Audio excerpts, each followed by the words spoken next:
ये है आपको सोते हुए जगाने के लिए, झगड़ों जोड़ने के लिए। आप जीवन में क्या कर रहे हैं, सही रास्ते पर है या गलत पर? इसलिए बोलिए सच्चिदानंद भगवान की जय हो। जब गोकर्ण जी महाराज ने अपने पिताजी को समझाया कि शरीर तो नाशवान है, तो पुत्र की बात को मान करके आत्मदेव जी जंगल में चले गए और वहाँ उन्होंने भागवत जी के 10वें स्कंद का पाठ किया और अपनी आत्मा को भगवान में विलीन कर दिया। जब आत्मदेव जी तो चले गए, तब धुंधकारी ने अपनी माता जी की खबर ली। माता जी को पकड़ा कि पिताजी सारा माल तो नहीं तो लेकर के गए होंगे, तो माल कहाँ है माता जी? अब जल्दी जल्दी बता दो, माल कहाँ गाड़ के रखा है? मैया बोली, बेटा तुमने घर में छोड़ा ही क्या है, सब तो बर्बाद कर दिया है, अब फूटी कौड़ी भी घर में नहीं है। जब इतनी बात सुनी तो उसने कहा कि तू माता तू लाती है कि नहीं लाती है कि मैं तुझ में लात मार दूं? जब इतनी बात सुनी तो बेचारी रोने लगी, इससे तो मैं बिना पुत्र के ही अच्छी थी। मैंने पंडित जी की बात नहीं मानी, तो वो फल लेकर के आए थे, यदि मैं उस फल को मैं खा लेती तो गोकर्ण आज हमारा बच्चा होता। ये कष्ट तो नहीं देखने पड़ते मुझे। जब वो परेशान हो गई तो कूपे पाते करतो सत्रो तेज सान धर्म कहा, वो रात में अंधे कुएं में जाकर के गिर गई और उसने अपना प्राणांत कर लिया। जब वो रात में कुएं में गिर गई तो गोकर्ण जी महाराज को जब पता चला कि धुंधकारी बहुत परेशान करता था, इसीलिए वो कुएं में गिर गई, तो गोकर्ण जी महाराज ने सोचा कि पहले पिताजी का नंबर था, जब पिताजी चले गए तो माता जी का नंबर आ गया, अब कौन बचा? अब मैं ही तो बचा। कहीं ऐसा ना हो कल से मेरा भी नंबर लगा ले, इससे तो अच्छे ही है कि घर छोड़ के ही चल दीजिए। क्यों, जो समझदार व्यक्ति होता है वो पहले ही चला जाता है। तो घर को छोड़ करके चले गए।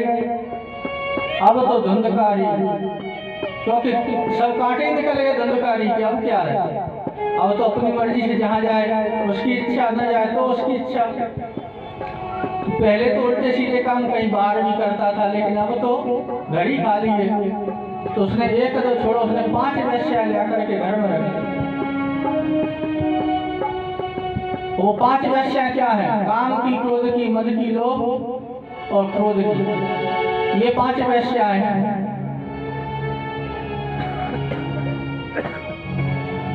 जब उसने अपनी वेश्या को अपने घर में रख लिया, तो वेश्या तो होती है धन की लालची, वो तो जहां धन होगा वहीं तो रहेंगे।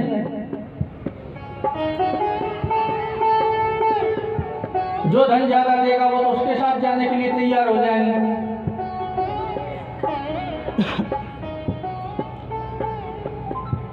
तब तो एक दिन उसको संपत्ति के लिए परेशान करने लगी, क्योंकि उन्हें तो धन चाहिए। तो एक दिन तो धुंधकारी राजा के धन से राजा के यहाँ से धन को चुरा करके ले आया। जब राजा के यहाँ से धन लेकर के आया तो उन वेश्याओं ने सोचा कि राजा का धन चुरा करके लाया है, आज नहीं तो कल जरूर पकड़ा जाएगा, और जब ये पकड़ा जाएगा तो हम भी पकड़ी जाएंगे, और हम पकड़ी जाएंगे तो हमें भी जेल में बंद होना ही पड़ेगा। इसलिए उन्होंने मन में विचार किया कि ऐसा करें कि धन इससे ले लेते हैं और इसी को मार देते हैं, क्योंकि न रहेगा बांस न बजेगी बांसुरी।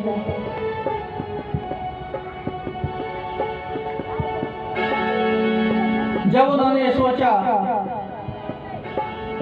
तब तो क्या किया, जीवन भर आनंद करो, पाशम कंठे निधाय, जैसे रात्रि में सो रहा था धुंधकारियों ने रस्सियों से कस दिया। उसके गले को दबाया, जब तब भी नहीं मरा तो उन्होंने क्या किया, जलते हुए अंगार उसके मुंह में डाल दिया। अंगार समूह तन के जब जलते हुए अंगारे डाले तब उसकी मृत्यु हुई। 5 इंद्रियां ही अंतकाल में जीव को मारती हैं, कष्ट देती हैं और उस समय जीव तड़पता है, छटपटाता है और उसके बाद में श्याम धुंधकारी के शरीर को गड्ढा खोद करके और जमीन में ही गाड़ दिया, ऊपर से लीप पोत करके बराबर कर दिया। जब इतना सब कुछ हो गया किसी को पता ही नहीं चला।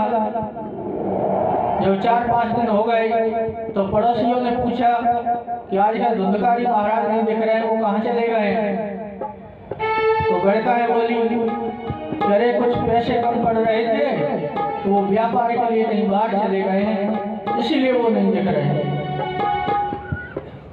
कि सुधामयं वचो कामिनां रसवर्धनम्, क्योंकि इन नारियों पर कभी विश्वास नहीं करना चाहिए, क्योंकि इनकी बातें तो बड़ी मीठी मीठी होती हैं लेकिन इनके हृदय में पैनी छुरी चलती है।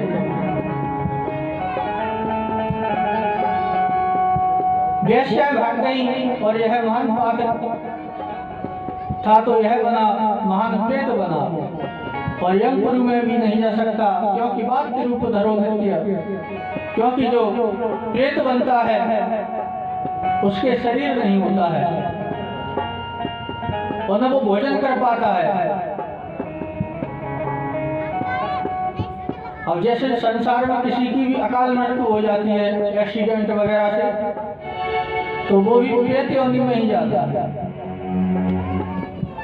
क्योंकि परमात्मा ने जो आयु लिख रखी है और उस आयु का अगर उसने उस जीवन में भोग नहीं किया तो तब तक वो प्रेत योनि में ही भटकता रहता है। और जब मृत्यु का समय उसका निश्चित समय आ जाता है तभी उस जीव को मुक्ति मिलती है।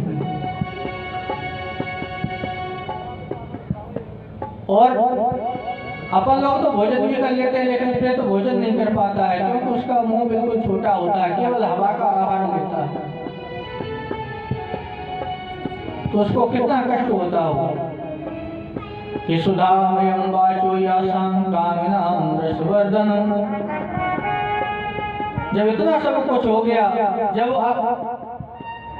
गोकर्ण जी महाराज को पता चला कि हमारे भाई धुंधकारी की मृत्यु हो गई है, तो वो गया जी उन्होंने पिंडदान कर दिया उसके नाम से। जब पिंडदान उसके नाम से किया करके जैसे ही वो अपने घर आए तो उन्होंने सोचा कि चलो कोई तो है नहीं, अब घर ही चलना चाहिए। तो जैसे ही घर आए तो बात के रूप धरो नित्यम, ये घूमता है भवंडर के रूप में, कई महीनों तक भटकता रहा। कभी भैंस बन जाए, तरह तरह के रूप धरने लगा, कभी कुत्ता बन जाए। तब तो आत्मदेव जी ने सोचा कि कोई कौन है, ये समझ में नहीं आ रहा है। किम बापे तो पिशाचो व राक्षसों संशया, महाराज बताइए आप प्रेत हो या राक्षसों पिशाचो, आप कौन हो? जब इन्होंने गोकर्ण जी महाराज ने उससे पूछा तो वो कुछ बोलना तो चाह रहा था लेकिन वो प्रेत था तो इसलिए वो बोल नहीं पा रहा था। जब बोल नहीं पा रहा था तो गोकर्ण जी महाराज ने ततो अंजलि जलम कृत्वा, उन्होंने जल पढ़ करके जैसे ही मारा तब तो भाई धुंधकारी बोलने लगा कि अहम भ्राता त्वदीयोऽस्मि धुंधकारी नामतः स्वकीयेनैव दोषेण ब्रह्मत्वं नाशितं मया। अरे भाई गोकर्ण, मैं तो तेरा भाई धुंधकारी हूँ और मैंने इतने पाप किए थे जो मुझे महान प्रेत योनि प्राप्त हुई है। तब तो गोकर्ण जी महाराज कहने लगे कि अरे मैंने तो आपके लिए गया में भी पिंडदान किया था, फिर भी आपको मुक्ति नहीं मिली। अब यह असमंजस वाली बात है। अगर गया में पिंडदान करने से पितरों को मुक्ति नहीं मिलती तो ये गया धाम बनाया ही क्यों था? तो ये तो असमंजस वाली बात है कि जिस व्यक्ति के गया में जाकर के पिंडदान न किया जाए उसको मुक्ति न मिले, ऐसा तो हो नहीं सकता है। लेकिन धुंधकारी की मुक्ति क्यों नहीं हुई? क्योंकि जब आप कोई भी पूजा कराओ तो क्या करते हैं? परीक्षित जी महाराज क्या करते हैं? जब कुछ पूजा कराते हैं तो क्या करते हैं? संकल्प करते हैं ना। तो संकल्प में क्या करते हैं? संकल्प में नाम और गोत्र, नाम गोत्र से होता है संकल्प, इसीलिए नाम का और गोत्र का संकल्प लिया जाता है। क्योंकि तो गोकर्ण जी महाराज ने तो अपने पिताजी आत्मदेव के गोत्र का नाम से संकल्प किया था धुंधकारी का, लेकिन धुंधकारी तो उनका वंशज नहीं था, क्योंकि वो तो उनकी बहन का था, धुंधली का। तो जब गोत्र का पता नहीं होगा तो उसको वो पिंड मिला ही नहीं था। जब पिंड मिलेगा ही नहीं तो उद्धार हो कैसे जाएगा?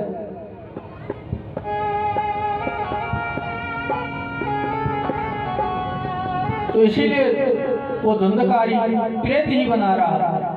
तो वो तो ये सोचते रहे कि मैंने गया में आकर के इसको पिंड दिया था, लेकिन वो पिंड उसको मिला ही नहीं था।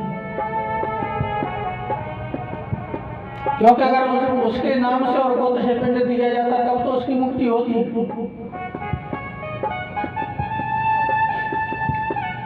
जब उन्होंने कहा कि अगर तुझे पिंड देने से भी मुक्ति नहीं मिली है तो मैं कोई और उपाय सोचता हूँ, अब तुझे मैं कल बताऊंगा कि तेरे लिए मुझे क्या करना चाहिए। तब तो जैसे ही सुबह हुआ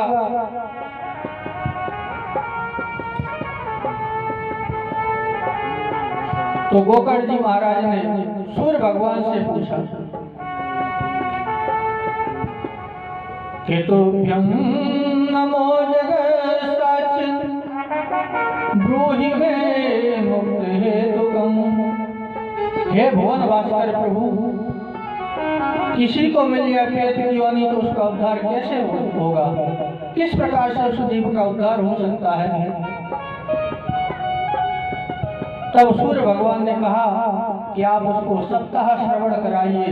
श्रीमद् भागवत सप्ताह यदि आप उसको श्रवण कराएंगे तो वो कैसा भी पाप योनि में हो, कैसा भी जीवात्मा हो, उसका उद्धार अवश्य हो जाएगा।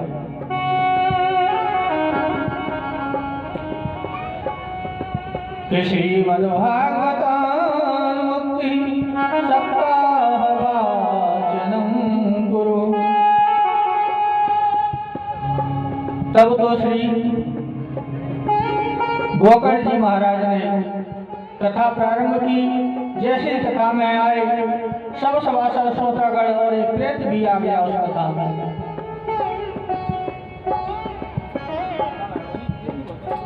तो सब लोग तो जैसे आप लोग बैठे वैसे ही बैठे थे, क्योंकि वो तो मनुष्य थे, लेकिन ये तो वायु रूप था, प्रेत बना हुआ था। ये वैसे नहीं बैठ सकता है, क्योंकि हवा चलेगी तो उड़ ही जाएगा, उसी के साथ में चला जाएगा। तो उसने क्या किया, इसने 7 बांस का गांठ देखा जो अंदर से फूला था, उसमें जाकर के बैठ गया। जैसे उसमें बैठा तो जैसे पहले दिन की कथा हुई तो पहली ग्रंथि फटी, दूसरे दिन की कथा हुई तो दूसरी गांठ फटी, 7 दिन में बांस की 7 गांठें फटी। जब 7 गांठें फट गई तो धुंधकारी का जो प्रेतत्व था वो छूट गया और दिव्य रूप धरो जादस्तु मंडता पीतवासा घनश्यामो मुकुट कुंडलान्वितः। बिल्कुल भगवान के सदृश है उस बांस में से निकला, क्योंकि पीतांबर धारण किए हुए था, कानों में कुंडल और सिर पर मुकुट धारण किए हुए थे। और भगवान के पार्षद भी आ गए थे धुंधकारी को लेने के लिए।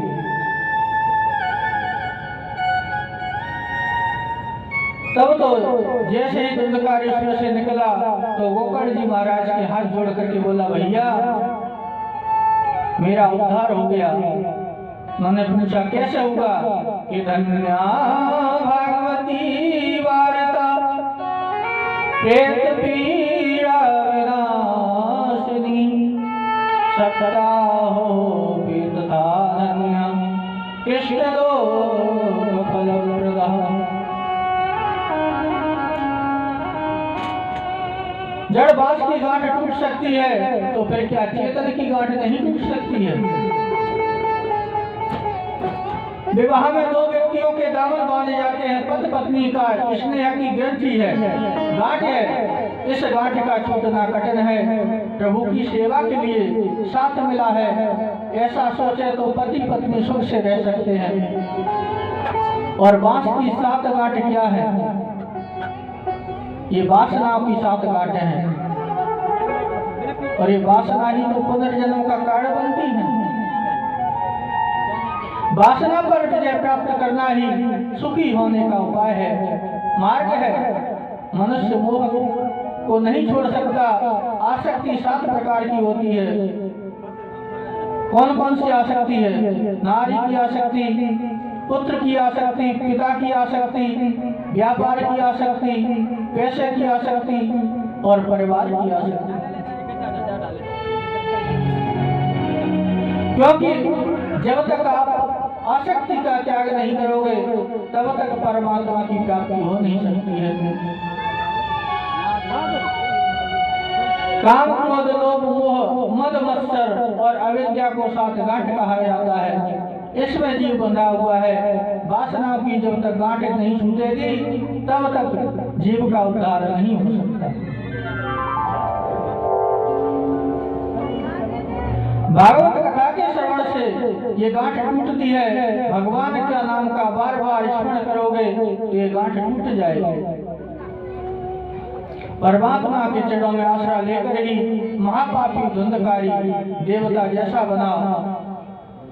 धुंधकारी कहता है, इस कथा से मेरे जैसे पापी को भी जब परम गति मिली तो औरों का तो कहना ही क्या है। धुंधकारी को लेने के लिए भगवान के पार्षद विमान लेकर के जैसे ही आए तो पार्षदों से गोकर्ण जी महाराज ने पूछा कि आप भी भेद करते हो, क्योंकि कथा तो सबने सुनी लेकिन विमान आप एक लेकर के आए तो ये तो अच्छी बात नहीं है। तब भगवान के पार्षदों ने क्या कहा कि श्रवण फल भेदो संस्था। विमान आया है श्रोता के लिए, ये आया है धुंधकारी के लिए। तब गोकर्ण जी महाराज ने कहा कि ये बताइए, इन लोगों ने कथा नहीं सुनी थी? तब उन दूतों ने कहा कि जिस प्रकार से धुंधकारी ने कथा को सुना है उस तरह से इन जीवों ने नहीं सुना था। क्योंकि इनके मन में तो विचार भी आता था कि घर में कुछ काम हुआ होगा कि नहीं हुआ होगा, मेरी गाय बंधी होगी शादी के लिए, मैं घर से कथा सुनने के लिए आ गई हूँ। महिला सोचने लगी कि मैं घर से कथा सुनने के लिए आई हूँ, और घर में पता नहीं ताला घर से सही लगाया कमरे में कि नहीं लगाया है, कहीं बहू चोरी न कर ले, ये भी तो सोचा है। लेकिन जिस तरह से धुंधकारी ने कथा को सुना है, यदि इस तरह से सुनते तो उनका भी उद्धार हो जाता। क्योंकि धुंधकारी ने तो अन्न जल कुछ भी ग्रहण नहीं किया था, क्योंकि वो तो केवल वायु को आहार करता था। तो बांस के अंदर तो वायु भी नहीं आ रही थी, तो उसने निराहार 7 दिन तक सप्ताह श्रवण किया।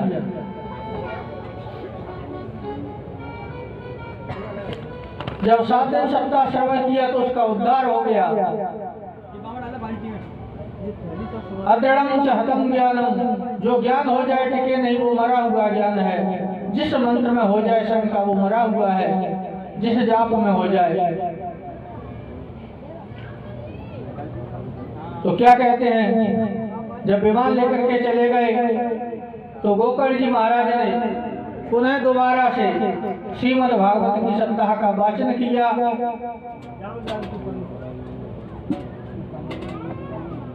जब वाचन किया तो अब की बार देख लिया था उसका परिणाम।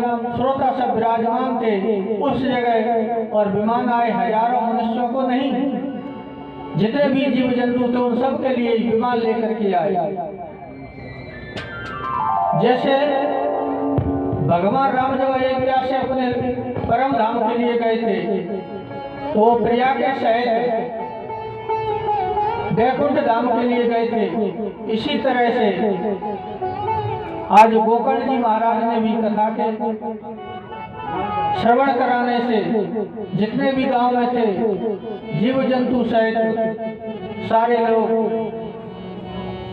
वैकुंठ के लिए प्रस्थान करें। और की बात क्या कहे, ऐसा महान पापी था धुंधकारी, उसका भी उद्धार हो गया।